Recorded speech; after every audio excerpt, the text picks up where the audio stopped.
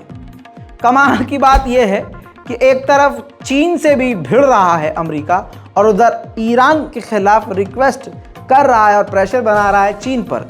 इससे एक चीज़ आपको आज समझ लेनी चाहिए कि भले ही चाइना का खौफ जताता है अमेरिका, लेकिन अमेरिका और इजराइल के लिए सबसे बड़ा खतरा आज भी ईरान है। वहीं इजराइल के टीवी रिपोर्ट ने बड़ा खुलासा किया है कि अमेरिका और इजराइल के एयरक्राफ्ट जो खतरनाक ड्रिल कर रहे हैं, ये ईरान का जो नेगेव के इलाके में न्यूक्लियर पावर प्लांट चल रहा है उस पर 100 किलो का बम गिराने का प्रैक्टिस किया जा रहा है और ये लगातार तैयारी बढ़ रही है जिससे ईरान के न्यूक्लियर को ख़त्म किया जाएगा। उधर ईरान के सुप्रीम कमांडर IRGC के कमांडर ने कह दिया है कि ईरान अपनी इंटेलिजेंस और इलेक्ट्रॉनिक वॉरफेयर सीरिया की सरकार के साथ शेयर करने के लिए तैयार है और यह सीधा खतरा दोस्तों फिर इजराइल के लिए होगा। इसके बाद यह तस्वीर आ गई सामने, सीरिया के डिफेंस मिनिस्टर पहुंच गए ईरान और ईरान के दिग्गज नेताओं समेत ईरान के IRGC के कमांडर से भी मिल लिए। तो अगर इजराइल चाल चल रहा है तो ईरान भी कमज़ोर नहीं है, ईरान पूरी तरह से अपने बचाव की तैयारी कर रहा है। उधर रूस ने सीरिया के अंदर एक नया मिलिट्री बेस खोला है, जो कि आप जानते हैं अमेरिका के लिए बड़ा तगड़ा झटका है और इजराइल के लिए भी, क्योंकि दोस्तों ये जो रशिया है ईरान को सपोर्ट करता है और बशर अल असद सीरिया की गवर्नमेंट को भी खुलकर सपोर्ट करता है, और तुर्की भी कहीं ना कहीं रशिया के साथ ही खड़ा हुआ नजर आता है। तो ये एक बड़ा झटका अमेरिका और इजराइल के लिए है। दोस्तों, कुरान पाक को स्वीडन में जलाया गया, जिसको देखकर दुनिया के कुछ मुसलमानों को सड़कों पर आना जरूरी लगा। हालांकि भारत और पाकिस्तान के मुसलमानों का खून तो सफेद हो गया, लेकिन मैं आपको बता दूं कि यमन के मुसलमानों ने सड़क पर उतर के, तुर्की के मुसलमानों के बाद यमन के मुसलमानों ने सड़क पर उतरकर प्रदर्शन किया।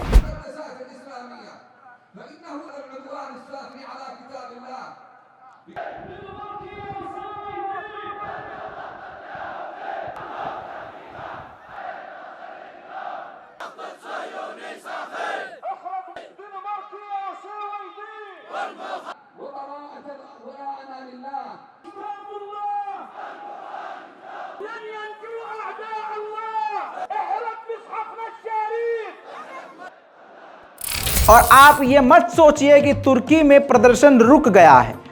तुर्की में आज फिर कुरान को जलाने के खिलाफ प्रदर्शन किया गया।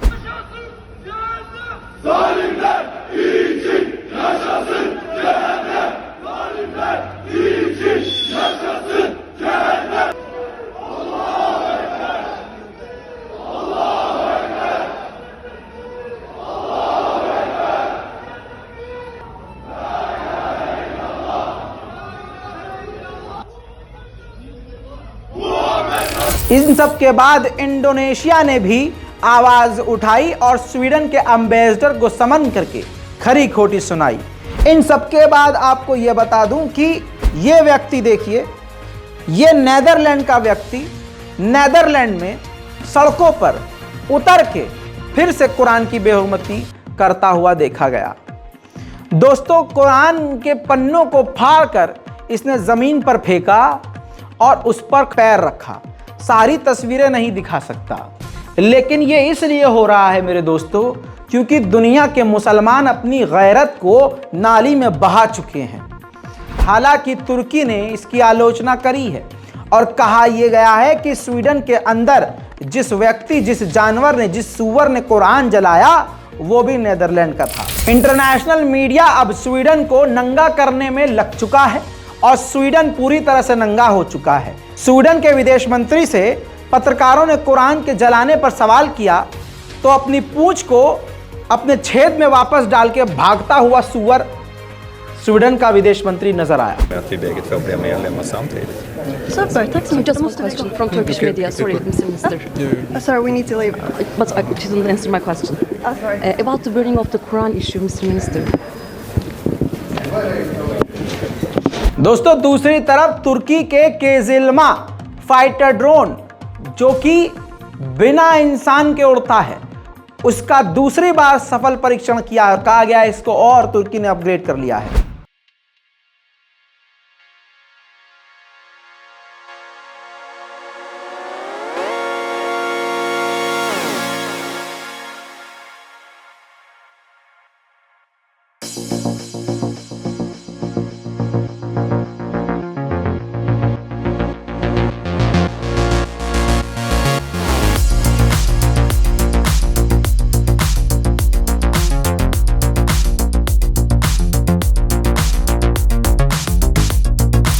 दोस्तों, मिडिल ईस्ट की इस रिपोर्ट में हाथ जोड़कर आपसे निवेदन है, आपकी जो भी राय है नीचे कमेंट जरूर कीजिए और इसको शेयर जरूर कीजिए, क्योंकि ये बेहद ज़रूरी है मुसलमानों के लिए, क्योंकि ऐसी खबरें मुसलमानों को दिखाई ही नहीं जाती।